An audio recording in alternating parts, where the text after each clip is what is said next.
Alright, the Action Bible, chapter 62. This one's kind of long. Cowardly Judge. In the years of plenty that follow Deborah's victory over the Canaanites, the Israelites again forget God. One by one, they join their neighbors in worshiping the idol Baal. At last, only a few people in all of Israel remember that it was God who had rescued them from their enemies.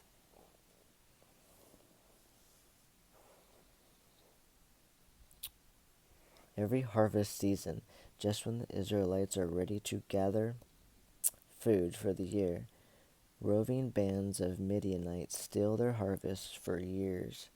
The desert tribesmen terrorize the Israelite villages and raid their fields. Run for your lives! If they find where I hid my grain, we'll starve. But when the raid is over, it's gone.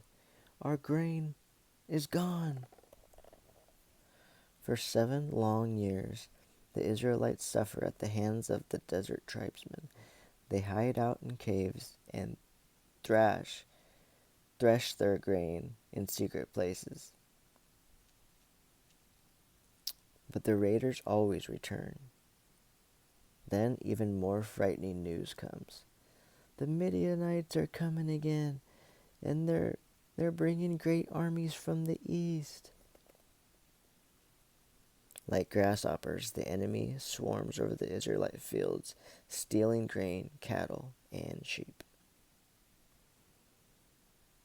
One day, a young Israelite is secretly threshing his grain when a stranger appears before him. Who are you? What do you want? You are a mighty warrior, Gideon. God has chosen you to save his people.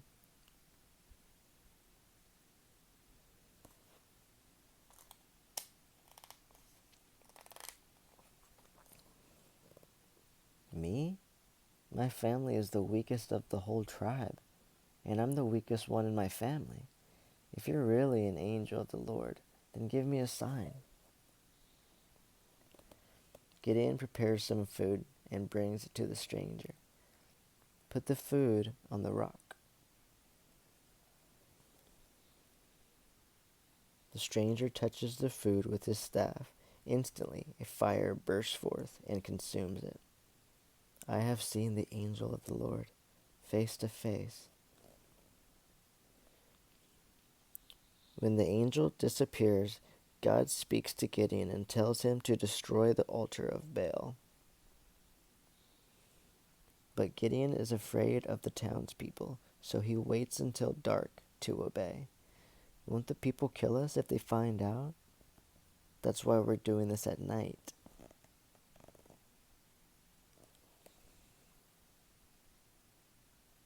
But Gideon still hopes that God hasn't really called him. He asks for a sign. Okay, God, tomorrow morning, if this wool is wet with dew and the ground is dry, then I'll know that you have truly chosen me. The next morning, Gideon has his sign. The ground is dry, but there's enough dew on his wool to fill a whole bowl. But Gideon is still afraid. Oh God, please don't be angry. Just give me one more sign. This time, make the wool dry and the ground wet. Then I'll really trust in you. The next morning, the wool is dry and the ground is wet. All right, God, I believe. Now I know that I am the one called to save my people.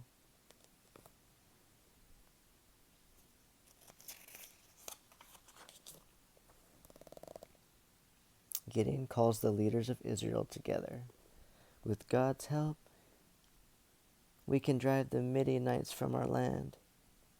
Are you with me? Yes. Yes.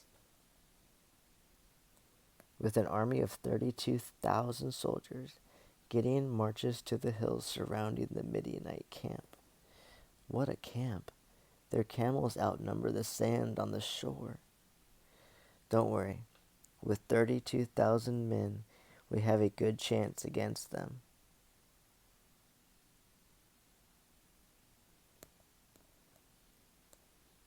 But God gives Gideon more instructions.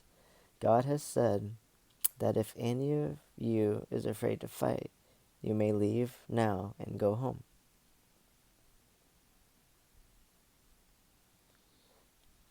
Most of his army disbands. About 10,000 men remain. But God wants it to be clear that victory comes from God, not the strength of Gideon's army. He makes Gideon weed out his army once again. When the men stop to drink from a brook, anyone who kneels down to drink is sent home. How can I win a battle with so few soldiers? Only 300 men are left out of Gideon's original army of 32,000. Now the Israelites know beyond all doubt that only with God's help can they defeat the enemy. Hide your torches in these pitchers, spread out on 3 sides of the camp. Wait until nightfall. Then listen for my signal on the trumpet. We're ready. At Gideon's signal, the men blow their trumpets, smash their pitchers, wave their torches, and give the battle cry. The sword of the Lord and of Gideon.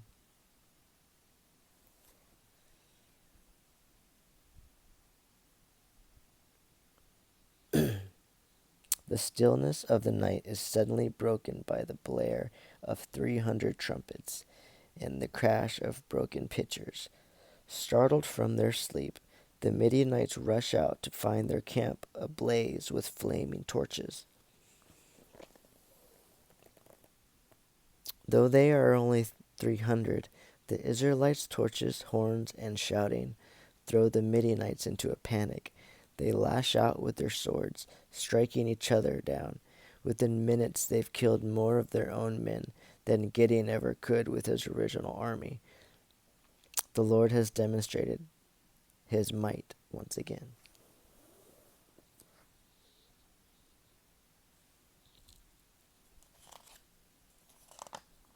End of chapter. Next one, God's enforcer.